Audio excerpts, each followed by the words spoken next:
ಸಿದ್ದೇಶ್ವರರ ಬಗ್ಗೆ ಬಹುಶಃ ಇನ್ನೊಂದು ಎಪಿಸೋಡ್ ಮಾಡಬೇಕು ಅಂತ ಅನ್ಸುತ್ತೆ. ಆದರೆ ಒಂದು ಸಣ್ಣದಾಗಿ ಮಾತಾಡ್ಬಿಡೋದಾದ್ರೆ, ಅಂದರೆ ಇಂದಿನ ಕಾಲಮಾನದಲ್ಲಿ ಸಿದ್ದೇಶ್ವರರನ್ನ ನಾವು ದೇವರು ಅಂತಾನೆ ನೋಡಬೇಕು ಅಂತ ಅನ್ಸುತ್ತೆ. ದೇವರು ಅಂದ್ರೆ ಏನು? ಕಣ್ಣಿಗೆ ಕಾಣೋಲ್ಲ, ನಮ್ಮ ಎಲ್ಲರ ಕೊರತೆಗಳನ್ನೇ ನಿವಾರಿಸುವಂಥ ಒಂದು ಶಕ್ತಿ ಅಂತ ನಂಬ್ಕೊಂಡಿದ್ದೇವೆ. ಆತ್ಮವಿಶ್ವಾಸ ಕೊಡೋದಾಗಲಿ, ಪ್ರೀತಿ ಕೊಡೋದಾಗಲಿ ಸಿದ್ದೇಶ್ವರ ಸ್ವಾಮಿಗಳು ಕೊಟ್ಟ ಹಾಗೆ ಯಾರೂ ಕೊಟ್ಟದ್ದನ್ನು ನಾನು ಕಾಣೆ.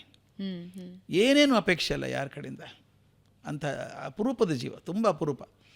ಅವರು ಕೊನೆ ಕ್ಷಣಗಳನ್ನು ಅವ್ರ ಜೊತೆಗಿರುವಂಥ ಅವಕಾಶ ಇತ್ತು ನನಗೆ ಅವ್ರ ಜೊತೆಗೆ. ಅಷ್ಟು ಅದ್ಭುತ ಚೇತನ ಅದು. ಅವರೊಂದು ಘಟನೆ ಹೇಳ್ತಾರೆ, ನೀವೇನು ಕೊಟ್ಟು ಸಮಾಜಕ್ಕೆ ಅಂತ ಹೇಳ್ತಾರಲ್ಲ, ಅದಕ್ಕೊಂದು ಹೇಳಿಬಿಡ್ತೀನಿ. ಅವ್ರ ಮಾತಲ್ಲೇ ಹೇಳೋಕ್ಕೆ ಪ್ರಯತ್ನ ಮಾಡ್ತೀನಿ. ಅವ್ರು ಒಂದು ಕತೆ ಹೇಳ್ತಾರೆ, ಸಣ್ಣ ಕತೆ. ಒಬ್ಬ ರಾಜ ಇದ್ದ. ರಾಜನ ಆಸ್ಥಾನದಾಗ ಎಲ್ಲರೂ ಕೂತಿದ್ರು. ಆಗೊಬ್ಬ ರೈತ ಬಂದ, ಬುಟ್ಟಿ ತುಂಬ ಹಣ್ಣು ತಂದ. ಹೆಚ್ಚಿ ಕೊಡಬಾ ಎಲ್ಲರಿಗೂ ಅಂದರು. ಹೆಚ್ಚಿ ಹೋಳು ಮಾಡಿ ಎಲ್ಲರಿಗೂ ಕೊಟ್ಟ. ರಾಜ ತಿಂದ, ಮಂತ್ರಿ ತಿಂದ. ಎಷ್ಟು ರುಚಿ ಅದಲ್ಲ ಹಣ್ಣಿದು, ಭಾಳ ಚೆನ್ನಾಗಿದೆ ಇದು ಅಂದರು. ಅಲ್ಲ ಮನುಷ್ಯ ಕೂತಿದ್ದ. ನೀನು ತಗೊಳ್ಳೋ ಅಂದ ರಾಜ.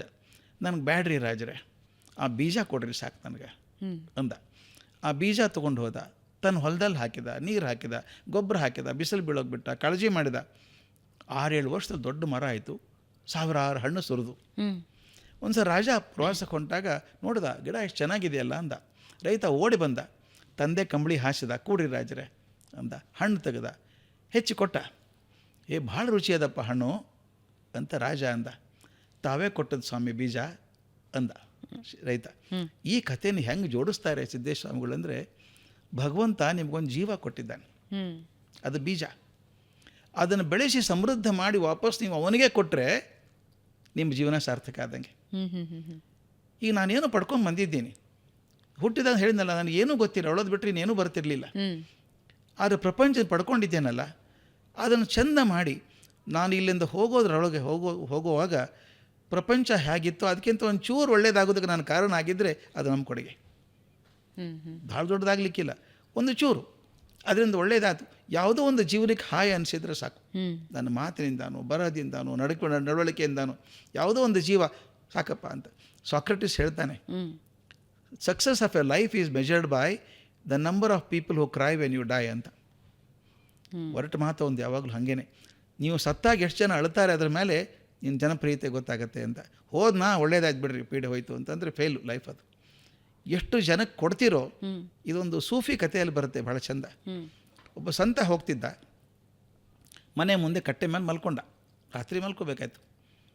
ಬೆಳಗ್ಗೆ ಸುಮಾರು ಬೆಳಗಾಗಿಲ್ಲ ಇನ್ನು, ಯಾರೋ ಬಂದರು, ಬಾಗಿಲು ತಟ್ಟಿದ್ರು. ಮಲ್ಕೊಂಡಲ್ಲಿ ನೋಡ್ತಾ ಇದ್ದ ಅವನು. ಏನು ಸುದ್ದಿ ಹೇಳಿದರು, ರಾಮಣ್ಣ ಸತ್ತೋದ, ಇಂಡಿಯನೈಸ್ ಮಾಡ್ಬೇಕಾದ್ರೆ ರಾಮಣ್ಣ ಸತ್ತೋದ ಅಂತ. ಅಜ್ಜಿ ಹೇಳ್ತಾಳೆ, ರಾಮಣ್ಣ ಸತ್ತೋದಂತೆ ಮೊಮ್ಮಗಳಿಗೆ. ಅಜ್ಜಿ ನೋಡ್ಕೊಂಬರ್ತೀನಿ ಇರು, ರಾಮಣ್ಣ ಸ್ವರ್ಗಕ್ಕೆ ಹೋದ್ನೋ ನರಕಕ್ಕೆ ಹೋದ್ನೋ ನೋಡ್ಕೊಂಬರ್ತೀನಿ. ಇವನ್ಗೆ ಆಶ್ಚರ್ಯ, ಸಂತ ಇವನು. ಈಕೆಗೆ ಹೆಂಗೆ ಗೊತ್ತಾಗುತ್ತೆ ಹುಡುಗಿಗೆ? ಆಕೆ ಹೋದ್ಲು ಬಾಗಿಲು ಹಾಕ್ಕೊಂಡು. ಒಂದು ಅರ್ಧ ತಾಸಿಗೆ ಬಂದ್ಲು. ಹೇಗಿದ್ದ ರಾಮಣ್ಣ? ಏನಾಯಿತು?